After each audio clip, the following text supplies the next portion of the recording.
我自小就有和动物交谈的能力。14岁那年，我救了一只快饿死的猫，他领我到襄王府门口，告诉我：人，你跟着他们能吃好。我成了襄王府上的驯兽师，替襄王引来百兽朝拜。后来他入主东宫，我却听见廊下的画眉鸟说：你快跑！我听见他们说你坏话。听到这话时，我微微一愣。阿梅，你说的是太子殿下吗？襄王赵书耀在京城被册立为太子，只是尚未迁府邸。他待我向来好。此时府中热闹，唯有此处长廊靠近赵书耀的书房，无人惊扰，安静的只余画眉鸟啾啾。他说，我亲耳听见太子和一个我不认识的人说，阿朝出身卑贱，但身怀绝技。他歪了歪头，想了一会儿才继续，只是虚伪与舌。他也不想让乐安县主伤心，所以特地解释一番。我打开鸟笼的门，将松毛虫与草籽一起倒进他的食盆里。阿梅啄了一口草籽，又抬头叮嘱我，你要早点跑啊。我会的。我为他收拾干净笼子，再回头时看见了贵人的仪仗，我忙退到一旁，跪地低头向来人行礼。有限的视角里，他步履轻快，桃红的裙摆像一叶小舟般翩然划过，那小舟倏然停在了我跟前。他声音清脆，你就是魏朝。他身边的侍女语气凌厉，县主问话还不抬起头来。我抬了头，乐安县主俯下身掐住我的下巴，尖尖的指甲在我脸上留下血痕。他审视了一会儿，又弯了弯唇角，笑起来，不过如此。一个驯兽的奴婢也陪我一起入东宫。我攥紧了衣角，恭顺地说，魏朝不敢。我没有想过做太子妃，尽管我在他身边侍奉了3年，他低谷时的一时，我都在他身侧。他偶尔也会昏了头，许诺日后让我做侧妃，我也只是惶恐的推辞。乐安县主自然是不信的，谁不知你的好手段？这7年来，他身边伺候的人都换了个遍，唯独你还在。他日是该给你点教训了。他盯着我，眸光森然。阿梅倏然叫起来，阿朝别怕，我去叫太子，他还要跟你虚伪一下，肯定不会让你受欺负。赵书耀不喜禁闭，他的书房的窗总是留一丝小缝。阿梅若是叫得大声一些，赵书耀在书房中也能听见。我的心猛地跳了一下，我低声吹了声口哨，示意他安静。县主身边的侍女倏然抬起脚，重重地踢了一下我的膝盖。县主问话，你还敢驯鸟？这下用了很大的力气，我痛得哼了一声，向旁侧倒去。鸟笼未关，阿梅展翅飞了出来，狠狠地啄了一下侍女的额头。乐安县主尖叫着，用宽袖挡着侍女，用团扇扑鸟。阿梅在上空转着，叫声尖利，几根羽毛飘落。赵书耀来时看到的便是这幅景象，我六神无主，冷汗淋漓。我为赵书耀驯了3年兽，从未有过差错。阿梅今日为我啄了人，她并不懂那些人情世故，也不懂虚伪与蛇这个词，她只是不想让我被欺负。乐安县主已扯着赵书耀的衣袖，哭得梨花带雨，太子哥哥，我不过说他几句，他便要指使鸟来啄我。赵书耀居高临下的看着我，眸中一片冷意，你的胆子是愈发大了，伤人的鸟该死，至于你，回去好好反省。他在给我台阶下。乐安县主蹙眉，摇着赵书耀的手臂，还要再说些什么。我比他更早开口，阿梅，你快飞走吧，这些年是我在养他，所以赵书耀并未给他减语，偶尔我也会将他放进园林里，让他自己觅食，他可以自己生存，至少比留在这里好。阿梅对我叫了一声，便飞走了。赵书耀皱了皱眉，眼中满是愤怒，还不知悔改。乐安县主笑了，言语里带着嘲讽，你竟真把鸟当主子伺候了。他并不在乎侍女的伤势，只是想看我的笑话。我长久地跪着，垂首无言。赵书耀没在看我，他缓缓地转动着手上的碧玉扳指，冷声道，魏朝冲撞县主，不知悔改，不过今日不宜献血，杖责10下，整整10下。打板子的人收了县主的钱，下手尤为狠辣。我趴在床榻上，连翻身都不能。赵书耀将我关了禁闭，不许我出门，也不许任何人探视。房间里一片昏暗，仅有几缕光透过窗照进来。我咬着被角，疼得昏昏沉沉，泪水湿了枕头。听阿梅的，我该走了。当初我选择入襄王府，仅仅是因为想要好好活着。3年前，家里人给我通风报信，我的赌鬼爹要将我卖去青楼。我带着自己攒下来的10文铜钱，偷偷离家，从3更半夜走到天明进了城。我问了几家店，都没有人愿意要我做工，毕竟我身份不明，人人都怕惹上麻烦。日上3竿时，我蹲在巷口，看着来来往往的人群，手里攥紧仅剩的10文钱，直到一只白猫被人从后厨赶了出来。它慌不择路，跳进了我怀里。那是一只长得很潦草的猫，它很瘦，抱起来有些个手。我用手指梳了梳它的毛发，问它，你是哪家的？猫咪有气无力地说，我的主人被流放了，你带上我，我从前总是往家里捡小猫，但这回不行了，我也没有家了。我沉默了半晌，才小声问，你饿吗？它舔了舔嘴唇。我向卖早餐的摊子走去，肉包子3文钱一个，我买了3个。我蹲在地上，打开包着包子的油纸，小猫蹲在我身边，叫个不停。我咬了一口热乎乎的包子，盐放的不多。我掰开包子，将肉馅拿出来喂给它，它吃得狼吞虎咽。我看着它吃，思绪却渐渐飘去，手里只剩1文钱了。明日它该怎么办呢？我又该去哪呢？小猫吃完，对我叫唤了2声，人跟我来。他领我到襄王府门口，告诉我昨天在这里偷吃时听见的，他们要找一个能驯服烈马的人，你跟着他们能吃好。我没有急着上前，反而蹲下来摸了摸他毛茸茸的脑袋。你可以在这等我吗？等我找到差事，将你一起带去。他说我就算了，你带着我多麻烦，我还要去等我主人回来。王府的侍卫持住剑，冷冽地问我，你在这做什么？我擦了擦眼角，站起身回话，我可以为王爷驯马，我是驯兽师。侍卫不近人情，多的是这么说的人。王爷献了太多草包了，你还是请回吧。小猫喵喵叫，快训我。我给他比了一个手势，猫翻跟斗，他翻了一个跟斗。我继续道，猫后空翻。小猫喵喵叫，人不要这魔为难猫。他勉强的后空翻，我就这魔进了襄王府，成了驯兽师。如他所说，跟着他们真的能吃好。赵书耀每月给我很多俸禄，够我从前1年的开支。我的赌鬼爹也曾找上门，问赵书耀讨要我。赵书耀用50两银子打发了他。唯一的憾事是我没有强行把小猫抱过来。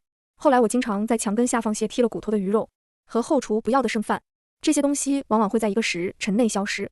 我昏迷了又醒，在睁眼时有一只猫蹲在我的床边，我的脚边是一堆药，这是好用的药，我怀疑是猫。借着月色，我仔细地看着它，它是橘色的猫。我记得它是王府厨子养的，叫橘子。我有些讶异，轻声问他，你怎么来了？他说，萧飞恋走之前用10个蛋黄换我帮忙照顾你。我又是一愣，萧飞恋？橘子说他就是那只被主人丢下的猫，不过他的主人回来了，带他过好日子去了。他踮着脚围着地上的一堆草走了一圈。人有些草需要嚼出汁，你自己嚼还是猫帮你嚼？我用手肘抵着床板支起身子，谢谢猫，我还是我自己嚼吧。橘子跟我交代完怎么用药，便一跃到窗户边跳窗走了。敷上药的伤处冰冰凉凉，疼痛缓解了大半。我开始慢慢的想该怎么走。我没有和赵书耀签卖身契，身子还是自由身。我与赵书耀有别的契约，当初签了3年，算起来也该满了。深夜我正睡得昏沉，又被叫醒，有谁又翻了进来。我困得睁不开眼睛，迷迷糊糊又带着期许，唤了一声萧飞恋。来人嗓音冷淡，萧飞恋又是谁？是赵书耀的声音。我惊醒，他眯了眯眼，又问一次，顾问，你究竟是谁？我偏了偏头，躲开他的目光，一只动物，殿下不会在意的。他道，魏朝，你在与孤置气吗？一只鸟罢了，就算是死了也不打紧，你竟要为此再触怒乐安。赵书耀永远也不会懂，那不仅是一只鸟，阿梅和我有很深的羁绊。见我缄默不语，他也不自讨没趣，沉默着将一盒药膏丢到我手边。我没有伸手去拿，我已经不需要了。他状若不经意般提起，魏朝，你我的契约已满3年，契约的内容有2，第一为他驯兽3年，第2为他招来百兽朝拜，这2桩我都做到了。我捏紧背角，抬眸看他，殿下，我不想续约了，我不想待在王府了，我要听阿梅的话，尽快离开。赵书耀好像会错了意，他站在窗边，眉眼被笼罩在如水的月色下，锐利的轮廓被夜色模糊，倒显出几分温和。也是，你日后是要做侧妃的，确实不该继续驯兽了。我一时不知要说什么，低垂着眉眼，将手心的一截被角揉皱又展开，心里又苦又酸涩。赵书耀不知道阿梅已经告诉我了，他和我是须臾尾蛇，他又有什么事要我去做吗？我擅长驯兽，而赵书耀最会御下，他身边有很多旁人安插的眼线，在他威逼利诱之下，有的投靠了他，有的为了保全亲人而自戕。我是不一样的，他对我用的是情。进府后，我驯的第一只兽是赵书耀的汗血宝马，他血统高贵，又是暴烈的性子，高傲，总是骂我。我站在他边上，干巴巴的劝说，让他骑一下吧，他会给你很多好吃的。汗血宝马淡淡的说，我是暴烈的，不让他骑，他也不会把我饿死。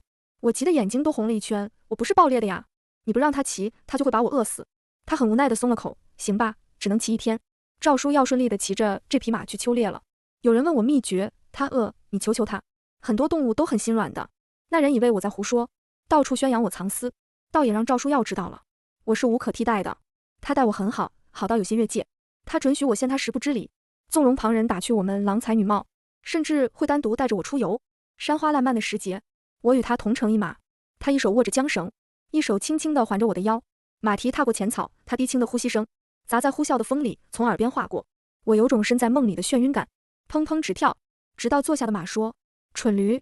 我低下头贴近马，小声说，不要骂驴。他道，我骂的是你，赵书耀在哄骗你，你竟看不出来？我哑然，真的看不出来，我没有被人爱过。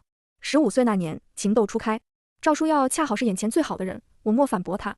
我不敏锐，却也知道动物比人真诚多了，所以后来尽管赵书耀多次提及要封我为侧妃，尽管我的心在他的诺言里砰砰直跳，我还是一遍遍地提醒自己，他在骗我。我等着赵书耀与我说正事，他说，但你伤好了，魏姑训意之贺，明明是意料之中的事情，我却觉得心里空空的，莫名的落寞。他一直骗我。我张了张口，声音有些干涩。殿下想做什么？他话说得很笼统，让他魏姑送一封信，内容你不必知道。或许是这句话太过生硬，让他察觉不妥。他又对着我笑了笑，弯下腰，轻柔地拨开我额前碎发，最后一线了阿朝，做完这件事便等姑来娶你。我有些不自在地往后缩了缩。娶我就不必了，我不适合待在这里，也不想再待在这里了。我没敢说出这后半句。我了解赵书耀，他不会轻易放人走的。10日后，良辰吉日，赵书耀解了我的禁闭，我也随他迁入了东宫。前来贺喜的人众多，乐安县主也在内。东宫人人都知道他不喜欢我，所以赵书耀不让我在他面前露面。这众鲜花着锦的时候，我孤零零地被安排在偏僻的角落，坐在屋前的门槛上，与他新找来的一只白鹤说话。这个任务很简单，你叼着那封信，从这里飞到城西的侯府就好了。城西的侯府是乐安县主的住处。白鹤低头啄了一口铜盆里的枯草。报酬是什么？是一整个池塘。我抬起手，用手给他比划了一下。太子殿下很有钱，会给你挖一个特别大的枯草堆。他果然憧憬起来，一口答应我。看着进食的他，无端的猜测起来，他要送的也许是赵书要给县主我的信。他向来在意他。我抱着猫，望向庭院里的落叶，莫名的有些惆怅。视线落在院中一只圆滚滚的白猫身上。它从树杈上一跃而下，踩上堆积的落叶，发出稀稀疏疏的轻响，压抑着开口：“你是？”他说：“人，我的萧飞恋。”他变了一个模样，如今胖得很有分量，我默认出来。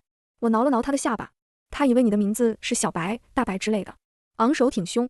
其他猫可以叫小白、大白，我不一样，我的主人特别风雅。他笑了一声。原来如此啊。我以为他说了一会话，把方才还在忧虑的事情抛到了脑后。他说：“我的主人来找我了。”这处僻静，前面还有一片竹林，并不好找。他发出细碎又微微弱的响声。身着将子官服的青年从竹林中走出来，他抬手摘下落在头发上的竹叶。赤霄飞恋，你要跑去哪里？他目光扫过我，我正抱着猫抬头看他，一会又微微低头对我作揖。户部侍郎顾为言，唐突了。我急匆匆地起身回礼。不唐突。我抿了抿唇，因为没念过几天书，想不出该怎么文绉绉地介绍自己。我是东宫曾经的驯兽师魏朝。他笑了笑，如朗月入怀。我是顾某，被流放，自身难保，迫不得已将萧飞恋留在京中。他对姑娘亲近，想来当年是姑娘照拂了他。多谢。日后姑娘若有难处，顾某必鼎力相助。我确实有一件事想求他，但不是为了让萧飞恋报答我，他已经帮了我很多了。我不善言辞，憋了一会儿才低下头，小声说：“不用谢，不过却有一事想求顾大人。这会儿驯兽，顾大人若有需要，也可以找我。”顾为言道：“请说。”我说：“我想离开这里，需要一张路引。”我对他来说好像并不是难事，他一口应下。当晚人潮散去，我才从偏僻的院落中走出去，找赵书要复命。但看守的侍卫并不许我入内，他委婉地提醒乐安县主在里面，并不安静，有瓷器落地的声音。我了然地点头，转身要走时，门开了。县主双眼通红，像是刚哭过的样子。赵书耀在他身侧，眉眼温和，低声哄他。他手背上有一条又浅又长的血痕，像是不经意间被擦伤的。尽管这样，他还是没对他生气。我不敢多看，赶紧跪下来行礼。县主的声音在头顶响起：“你分明知道的，我不喜欢他，不想见到他。他现在又出现在我面前，这算什么？跟我示威吗？我是来跟赵书要复命的。我已经教好了白鹤，只要他认一认去侯府的路就好了，没有示威的意思。”我静静地将头埋得更低。他讨厌我，说的越多，错的越多。赵书要轻轻叹了口气，他身份卑贱，不值得你生气。而后他的声线冷了下来：“你既喜欢这里，便在这里跪上2个时辰吧。”这话是对我说的。赵书耀带着乐安县主走了，我只能在原地跪着。料峭的风吹来，夹杂着雨丝，吹到我的脸上，留下了一片冰凉的湿意。我的心像是被一只手攥紧了，挤得生疼。我不知道自己做错了什么，就要遭他们的冷眼。秋叶飘零，雨势渐大，我的裙摆被冰凉的雨水打湿。侍卫不忍，低声对我说：“魏姑娘，往前跪一些吧。”我的睫毛颤动，一滴凝成珠的雨水顺着脸颊滚落。多谢檐下风雨遮蔽，但寒意还是穿透衣衫透进来。膝盖像有密密麻麻的针扎过，疼得我险些跪不住。我算不准时辰，一直跪着撑到赵书要回来。他从我身边走过，身后有侍从为他打着伞提灯。他弯下腰抓住我的手臂，将我拉起来。不知道跪一会儿就起来吗？我额头发烫，整个人都烧晕乎的。我勉强抬眼看着他，眼前有赵书要的身影。不敢，我越来越摸不准他的心思了。我轻声说：“殿下罚我更狠。”他沉默了片刻才开口：“你们送魏姑娘回去，人又卧床几日。”赵书要给我安排的院落僻静，只有檐下几只鸟会叽叽喳喳地说话。我已经吃腻虫子了，算了，有什么吃什么吧。小麦好吃，但是很难找到。我听见了，就推开窗往外面撒一把麦粒。他们高兴地叫起来，感谢上天的馈赠。我忍不住笑起来，膝盖还是很疼，但现在心里感觉好多了。我收到了顾维言给我的录影橘子，叼住那张录影跳窗进来，来到我身侧。人，有你的信。我满心欢喜地收下信，又摸了摸他的脑袋。你有没有想吃的？他舔了舔嘴唇，想吃虾。给你拿这个真的特别麻烦。我主人以为我要吃纸，差点把它抢去放炉子里烧了。我失笑，好啊，我明天去帮你买虾。他又说，人，我可以抓你院子里的鸟吗？吓得我立刻爬了起来。这个不可以，我马上去给你找侧妃。赵书耀的婚期选在最近的一个吉日，东宫挂满了红绸，太子的寝殿也贴上了红色的窗花，黄色的灯笼彻夜长明，火光晃晃，照着底下忙碌的人影，人人都忙碌地准备住。我没有事做，从前王府的厨子做了东宫的掌勺，花匠成了园丁，只有我被他留在东宫，却没得一官半职。人人都猜测赵书耀会让我做侧妃，所以乐安县主讨厌我。我不知道传言对不对，赵书耀曾经许诺过让我做侧妃是真的，但他罚我跪，打我板子也是真的。我想不清楚，只想着太子大婚，礼仪繁琐，赵书耀会连着忙好多天，便不能看紧我了。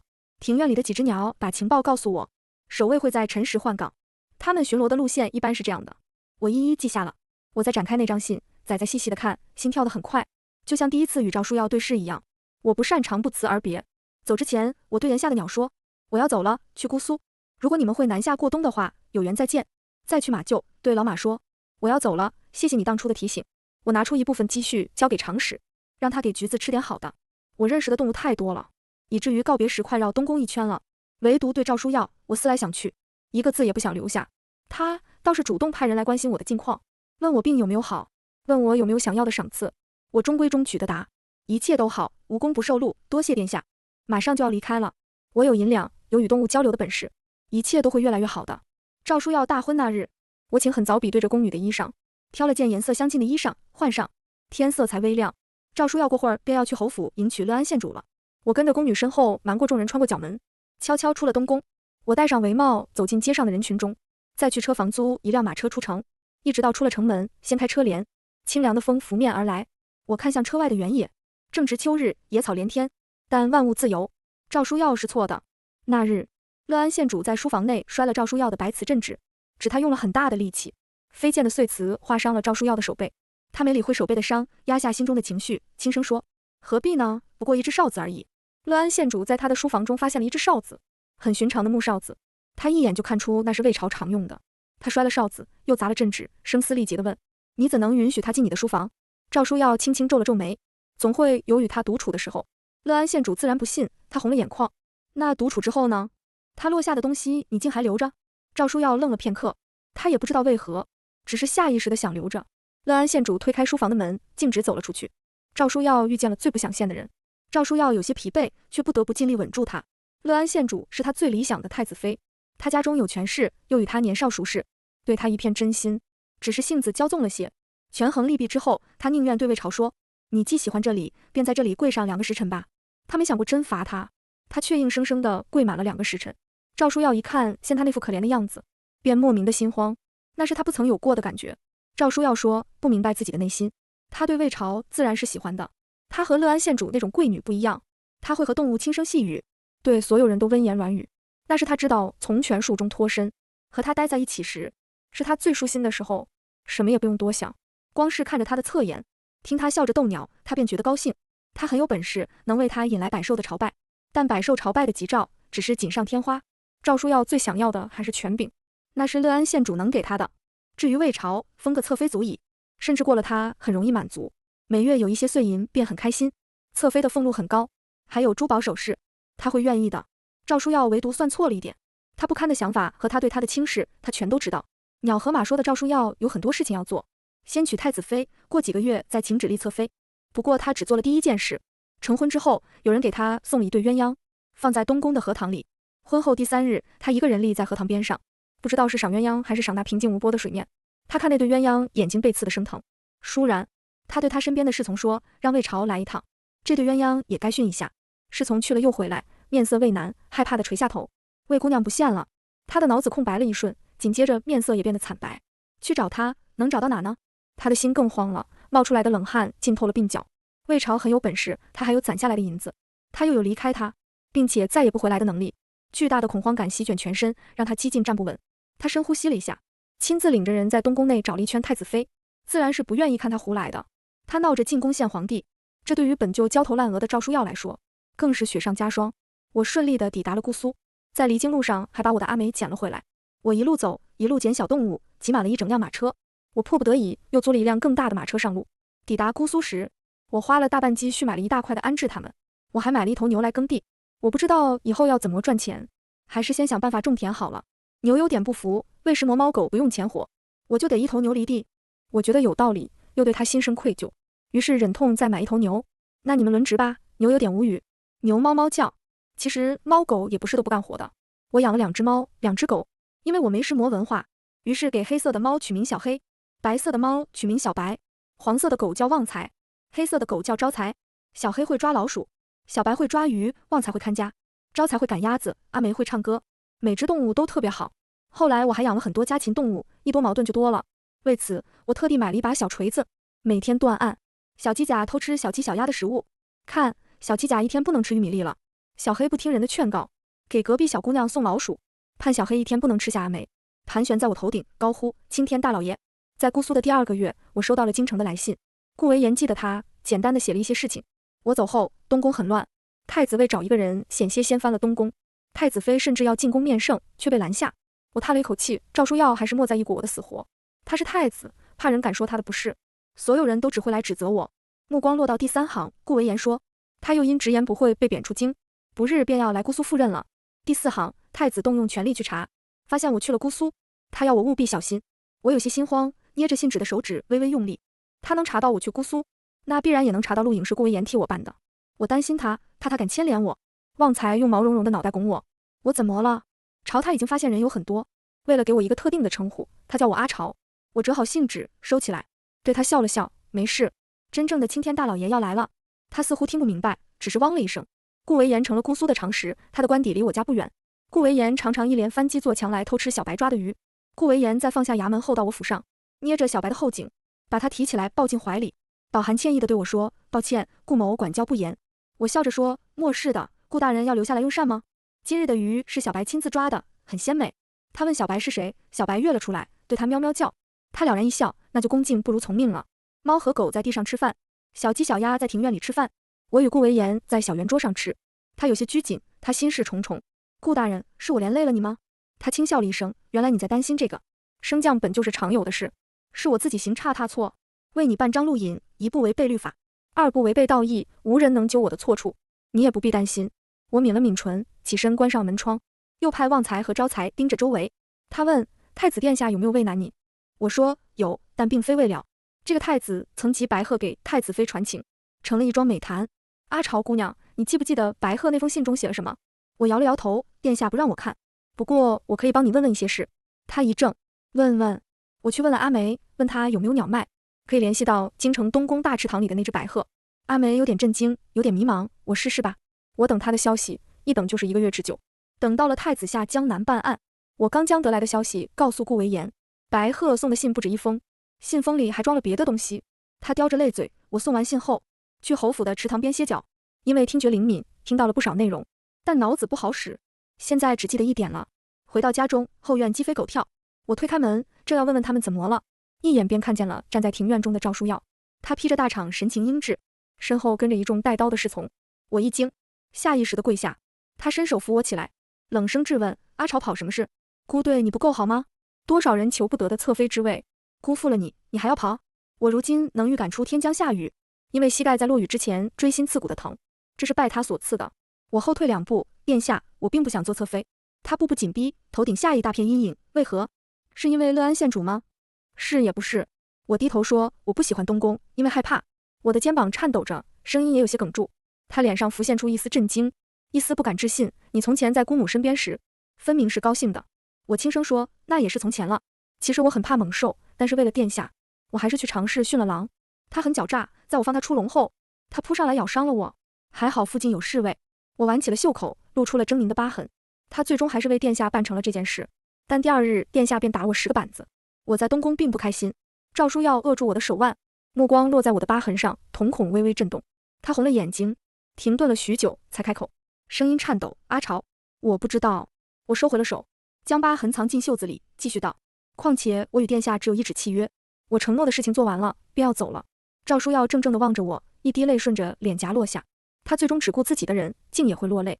他故作轻松地笑了笑，兀自说：“你既喜欢这里，便多住一段时日，待姑母解决完事情再接你回去。”赵书耀没有来第二次，他被废了。原来他养了很多士兵，原来他与侯爷一起搜刮民脂民膏，这些罪证都是顾维言呈上去的。赵书耀与乐安县主被贬为庶民，流放宁古塔。顾维言进京后，我办了一张去同安的船票。在他回来之前，我牵起猫狗，抱着大鹅，将田地与宅子卖了去。车房里租了一辆最大的马车。阿梅站在车窗边问我：“朝朝，我们又去哪？”同安，我说，一个很美的地方，有很多白鹭，你可以跟他们玩。阿梅说：“我不跟白鹭玩。”我笑了笑，捏了捏小白的爪子。那好吧，你去找画眉鸟玩，那里靠海，有很多鱼，小白会喜欢的。小白叫了一声，表示高兴。我望向窗外，渐行渐远。之前我没给顾维言留信，我觉得他也能懂。他帮我办船票，我也帮他一回，算是两清。他的能力太特别了，我不想再牵扯到任何失踪案。我不聪明，曾经想不到会为虎作伥，成了赵书耀的帮凶。世事复杂，还是牵着小动物先跑走吧。好了，我在同安安定了下来，有几亩地，很多动物。公鸡在天刚明时就把招财唤醒，招财起来，催黄牛甲去了一趟地，放小鸭子出来，用嘴拖着盛放稻谷的竹筐去喂鸡。你要早点跑啊，往往到日上三竿，阿梅才来叫我昭昭，我们都饿了。我连滚带爬地起来，给所有动物准备吃的。一切收拾妥当后，已是正午。金色的阳光照进院子里，小黑躺在阳光下，慵懒地舔自己的毛。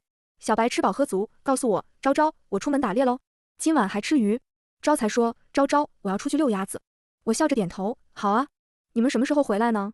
在太阳落下之前，我搬了一张躺椅，坐在门口晒太阳，看小黑扯毛线球玩。阿梅立在树梢上唱歌。黄牛甲干完了一上午的活，慢腾腾地走回来，催黄牛椅顶上。此时此刻，神仙眷侣般的生活。每日更新短篇故事完，结文一口气看完。喜欢听言情小说的朋友，千万别错过订阅慢慢书，追读不迷路。